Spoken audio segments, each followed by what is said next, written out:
It was early morning in New York City, the streets still carrying the quiet chill before rush hour. Hugh Jackman, wearing his usual hoodie and cap to keep a low profile, jogged through his favorite route near the river. The sun was barely peeking over the skyline, casting a soft golden hue on the pavement. That's when he saw it. A small, scruffy cat crouched near an overflowing trash bin, its fur matted and patchy, tail tucked close to its body. Its green eyes followed every movement. Around it, wary but desperate, Hugh slowed his pace. He had seen plenty of stray cats before in the city, but something about this one made him stop. He knelt a few feet away, resting his hands on his knees. "Hey there, mate," he said softly, his Australian accent curling around the words. The cat didn't move, but its ears twitched. Hugh noticed the tremble in its legs, the way its ribs showed under the fur. The sight sat heavy in his chest. He reached into his pocket and pulled out the protein bar he always carried. Tearing a small piece, he gently placed it on the ground and stepped back. The cat hesitated, sniffed the air, then pounced on the food, devouring it with frantic bites. Hugh watched, his jog forgotten. In that moment, something shifted. This wasn't just another stray. This was his responsibility now. As the cat finished, it looked up at him, a single, unblinking stare that felt like a silent pact. "All right," Hugh murmured, almost to himself. "See you tomorrow." He didn't know why he said it, but as he jogged away, he already knew he meant it. The next day, Hugh's jog felt different. His steps were quicker, his eyes scanning the sidewalks before he even reached the riverside. Sure enough, the cat was there, same spot, same wary posture. But this time, it wasn't crouched by the trash bin. It was sitting, alert, as if waiting for something, or someone. Hugh slowed to a walk, pulling a small paper bag from inside his hoodie. He had stopped by a nearby deli before his run and asked for plain cooked chicken, no seasoning. "Morning, mate," he called softly. The cat's ears flicked, eyes following him closely. When he knelt and opened the bag, the smell must have been overwhelming, because the cat crept forward, cautious but quicker than yesterday. Hugh placed the chicken pieces on a flattened piece of cardboard he'd found on the way. He didn't want the food touching the dirty ground. This time, the cat didn't wait long.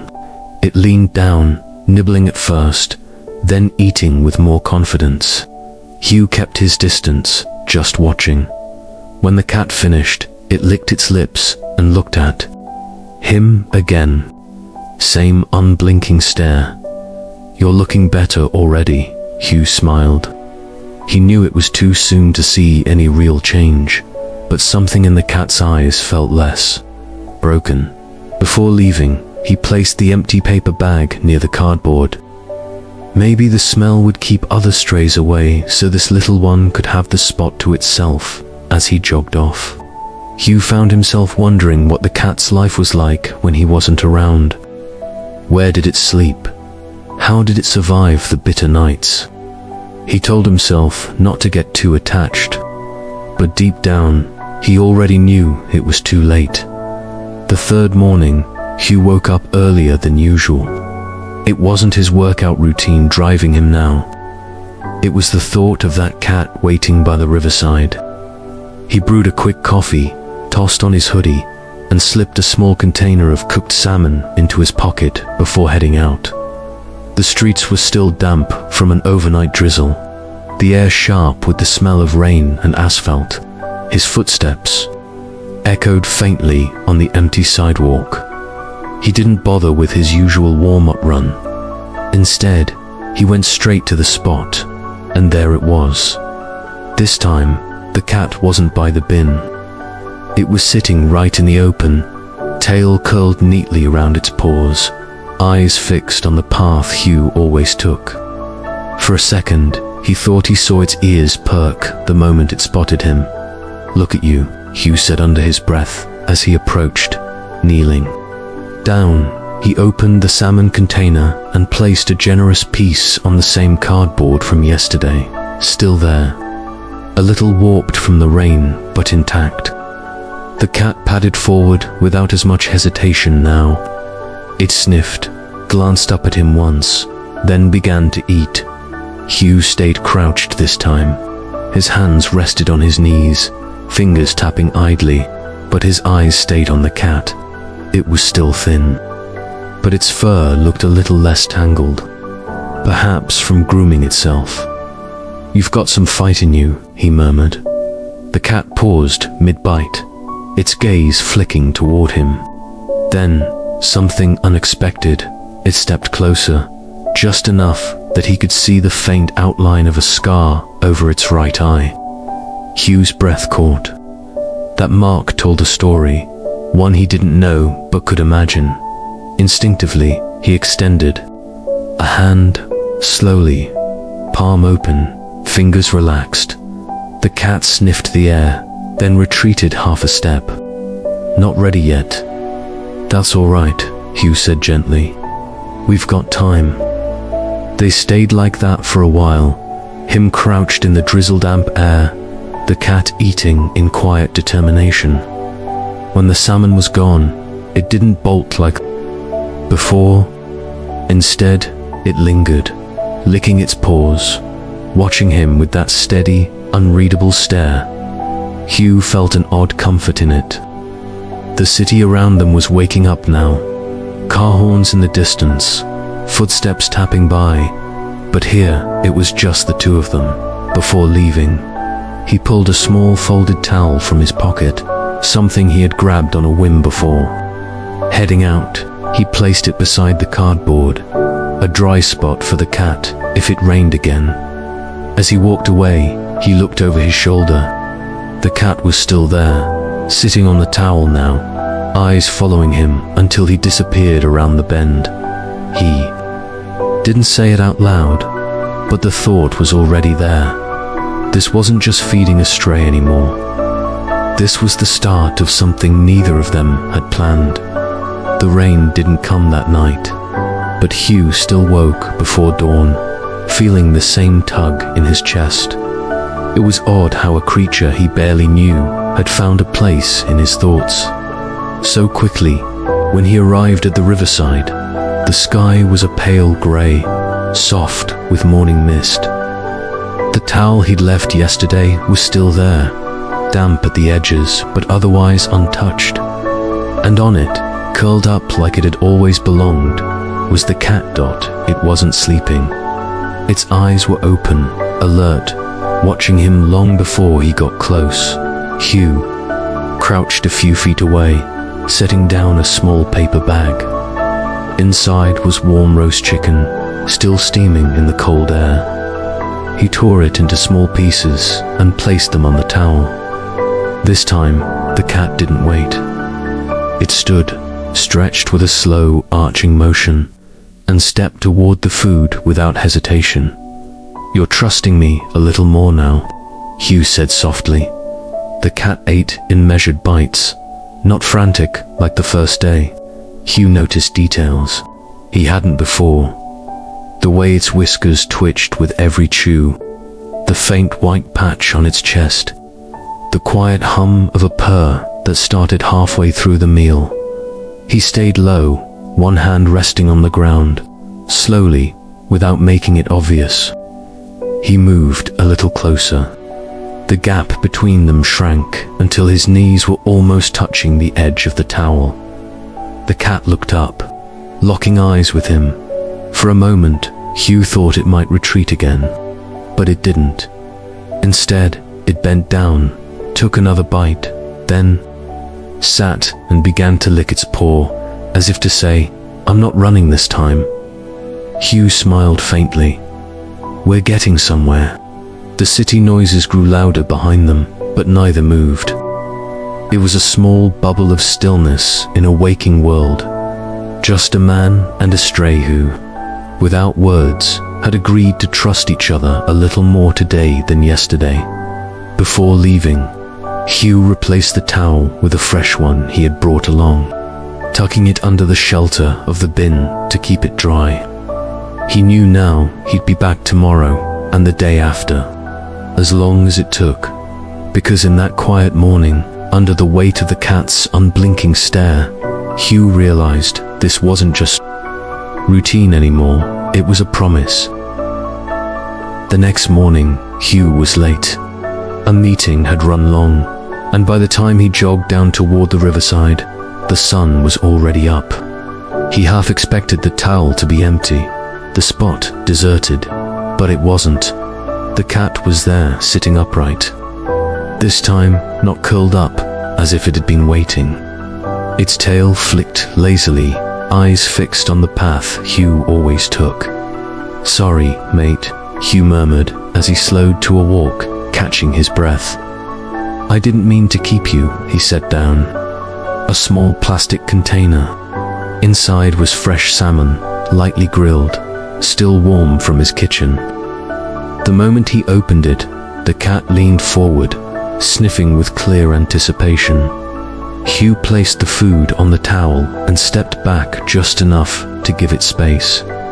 The cat didn't hesitate.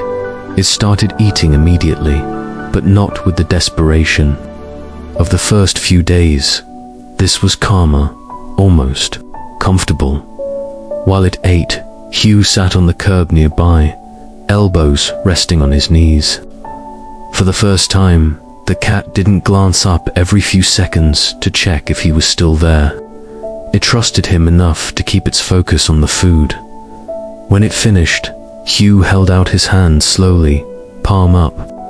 The cat hesitated, eyes narrowing slightly, then leaned forward and sniffed his fingers.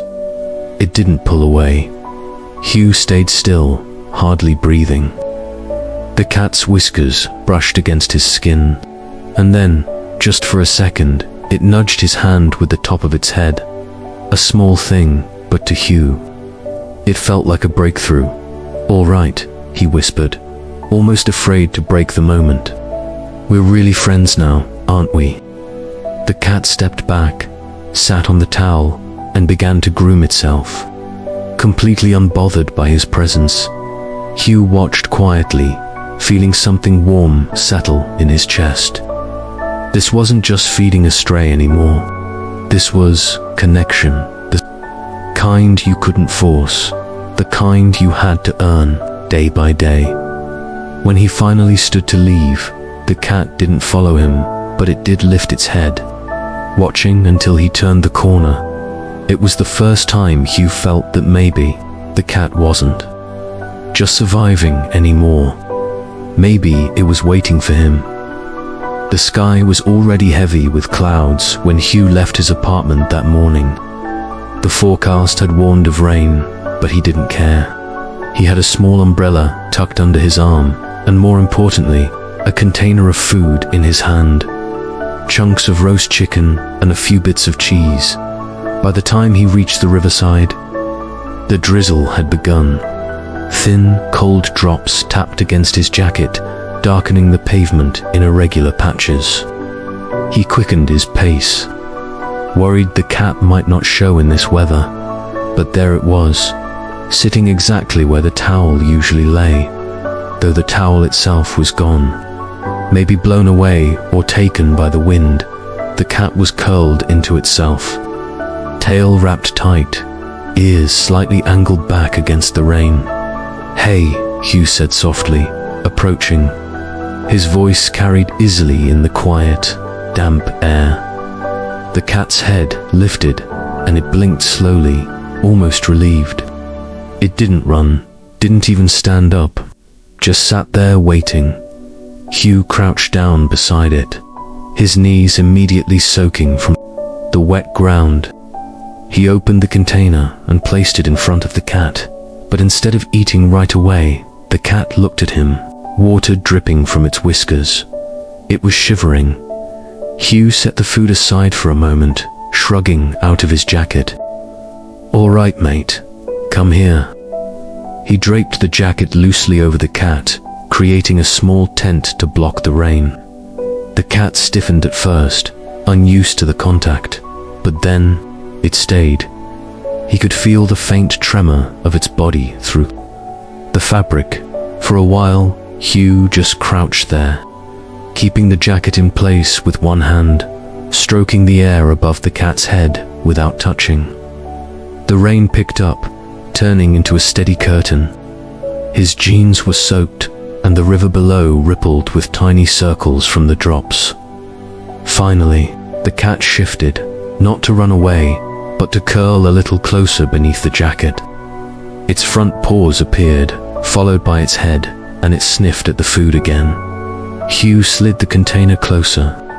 The cat began to eat, slowly at first, then faster, stopping only to glance up at him once or twice, as if checking that he wasn't leaving.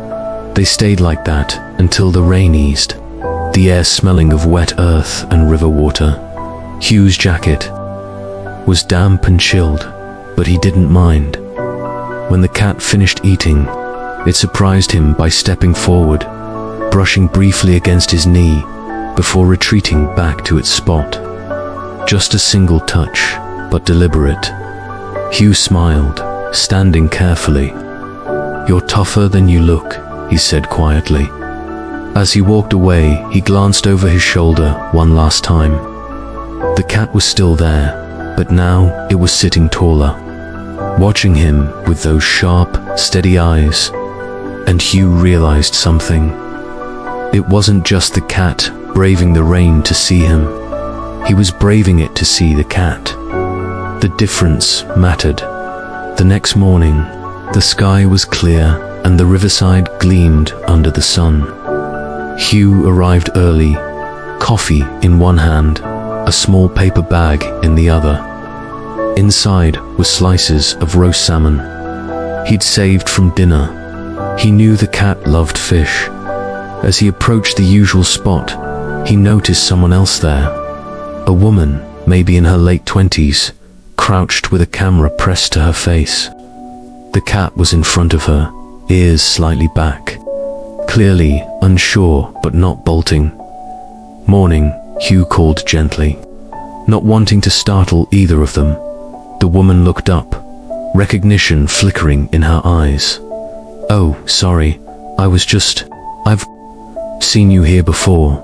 Feeding him, Hugh smiled faintly and crouched beside her, offering the bag. "You mind?"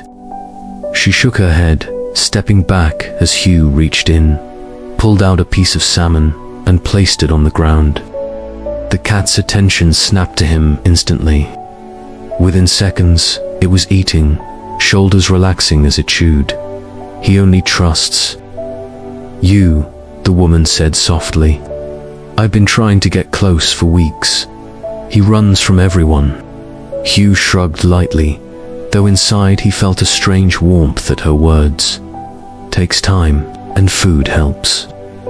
The woman lowered her camera, but not before snapping one last photo. The cat crouched over the fish, Hugh's hand steady nearby. "He's beautiful," she murmured, "even if he looks like he's had a rough life." Hugh's gaze lingered on the thin scar above the cat's right eye, the slightly tattered ear. "Yeah, but he's still here. That says something." They talked for a few minutes about stray animals in the city, the shelters that were too full, and how most cats like this one never got a second chance. The woman admitted she worked for a small local animal rescue, and she'd been keeping tabs on the cat in hopes of eventually finding him a home. Before leaving, she offered, "If you ever think he's ready, call me." She handed him a small card with her name and number. Hugh pocketed it without committing. The cat wasn't ready yet. Maybe he wasn't either. When the woman left, the riverside felt quieter, the air softer. Hugh sat on the ground, watching the cat clean its paws. It didn't seem to care that he was still there, which in a way was its own kind of trust. As he stood to go, the cat glanced up at him once, a brief look, but direct. Hugh felt it like an anchor in his chest, a silent reminder that he was part of this animal's world now, whether he meant to be or not. The day started grey, the kind of sky that promised rain long before it delivered. Hugh almost didn't go to the riverside. He had an early meeting, scripts to read, calls to return. But the thought of the cat waiting, hungry and alone, tugged harder than his schedule. By the time he got there, the drizzle had started. It wasn't heavy yet, just enough to slick the stones and make the air smell of wet earth. Hugh pulled his hood up and scanned the usual spot. The cat wasn't there. His chest tightened. He checked under the bench, by the low wall near the water, even behind the thick clump of reeds. Nothing. Then he saw movement, a faint, hunched shape under the skeletal branches of a riverside bush. Hugh crouched low, holding out the small container of shredded chicken he'd brought. "Hey mate, it's okay, come here." The cat didn't move. When Hugh got closer, he saw the problem. The cat was soaked through, fur matted and clinging to its bony frame. Its left paw was curled awkwardly under its body, not touching the ground. Every time it shifted, a sharp, pained sound escaped its throat. "Oh no." Hugh's voice dropped to a whisper, but inside he felt a jolt of fear. He set the food down, but the cat only sniffed it weakly before looking away. The drizzle turned into real rain. Hugh didn't hesitate. He stripped off his jacket, crouched low, and slid his hands under the trembling body. The cat hissed, not out of malice, but in the thin, weak way that sounded more like desperation than threat. "It's okay," Hugh murmured, holding it close. "I've got you." By the time he'd reached his car, they were both drenched. He set the cat on the passenger seat, wrapped in his jacket, and drove fast but careful through the slick streets. Every few seconds he glanced over. The cat's eyes were half closed, breathing shallow. He didn't go to his meeting. He went straight to the vet. The waiting room smelled of antiseptic and wet fur. A nurse took the cat from his arms, disappearing behind a swinging door. Hugh stood there, dripping onto the linoleum, feeling like the room was both too warm and too cold at once. When the vet finally came out, Hugh braced himself. The paw wasn't broken, just badly sprained. But the bigger concern was the cat's overall condition: underweight, dehydrated, fighting off a respiratory infection. "You brought him just in time," the vet said. "A few more days in this weather, and..." She didn't finish the sentence. She didn't need to. Hugh nodded. Slowly, relief and guilt mixing in his chest. He reached into his pocket and pulled out the card the photographer had given him. He turned it over in his hand, feeling the faint indent of the printed letters. For the first time, he wondered if this cat's story might be about to change. The rain hadn't stopped when Hugh left the clinic. It fell in thin silver lines against the windshield, soft but relentless. The cat was in a small carrier on the passenger seat now, wrapped in a fresh towel the vet had given him. Its breathing was steadier, the rise and fall of its chest no longer so shallow. Hugh sat there for a while with the engine idling, his hands on the steering wheel, watching the rain bead and slide across the glass.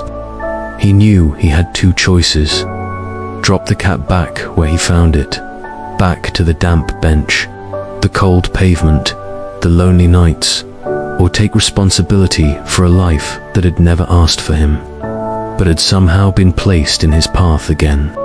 And again, he didn't think for long. He drove home when they got inside.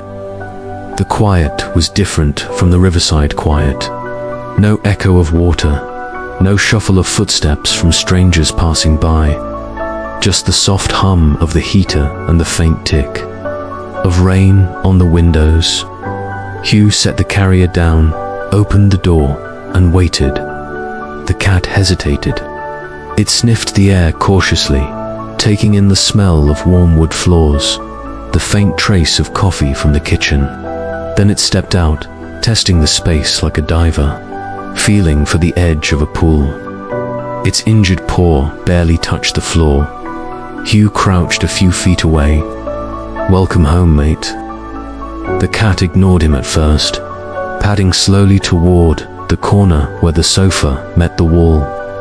It curled up there, small as a shadow, its damp fur giving off a faint, musky smell. Hugh didn't push. He just set a shallow bowl of water nearby, then went to heat some food. By the time he returned, the cat's eyes were half closed, the way they'd been in the car. But there was something different now. The kind of stillness that wasn't about weakness, but about finally feeling safe enough to rest. Hugh stood there, holding the plate, realizing this was the first time he'd ever seen the cat inside. Four walls, and in that moment, the decision didn't feel like a decision at all. It felt like the only thing he'd ever been meant to do. Weeks passed. The winter rains eased, replaced by pale mornings and a softer sun. The cat's fur grew thick and healthy, the limp almost gone. It had a name now, River, chosen for the place where Hugh first found it, and for the way it kept flowing back into his life. No matter how many times it drifted away, River had taken to curling on the armrest of Hugh's reading chair, always in the same spot, as if it had been part of the house forever. It still carried that quiet wariness, the kind that never fully leaves an animal that's known hunger. But it was softer now, dulled by warmth, steady meals, and a hand that never struck. One crisp afternoon, Hugh found himself walking by the old riverside path again. The bench was still there, empty. The smell of the water was the same, the ripples catching the sun like silver threads. He stood there for a while, hands in his pockets, remembering the first time he saw that fragile shape under the bench's shadow. Back home, River greeted him at the door, slow, blink, tail flick, like it knew where he'd been. Hugh crouched and lifted it into his arms, feeling its warm weight against his chest. "You're never going back there," he murmured. "Not while I'm around." River rested its head under his chin, the way it had that rainy night in the car. Hugh closed his eyes, holding it tighter, realizing this wasn't just about feeding a stray. It was about finding something lost and bringing it home for good.